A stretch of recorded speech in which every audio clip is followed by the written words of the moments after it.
काय सांगणार ही आग कशाला लागली, किती वाजता लागली आणि कशामुळे लागली आणि आपलं कितीचं नुकसान झालेलं आहे?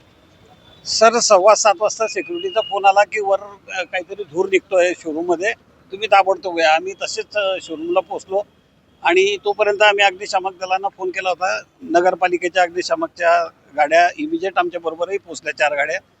आणि इथे आल्यानंतर आग वरती सोलर पॅनल पासून सुरुवात झाली. मी जेव्हा आलो तेव्हा बघितलं तर वरती सोलर पॅनलला आग लागलेली होती, पण ती इतक्या भयानक होती की ते हळूहळू मध्ये शिरली आणि खालच्या 3ऱ्या माळ्याला पण ती आग लागली. आणि ॲक्च्युअल त्या 3ऱ्या माळ्यामध्ये माझं पूर्ण अकाउंट डिपार्टमेंट होतं, त्याच्यामुळे कागदपत्र वगैरे सगळे जवळजवळ 8 ते 10 वर्षाचे रेकॉर्ड आमचे सगळे कागदपत्र तिथे भरलेले होते. त्याच्यामुळे ती आग लवकर फैलली आणि पूर्ण लाकडाचं फर्निचर असल्यामुळे लवकरच ती आग वाढत गेली.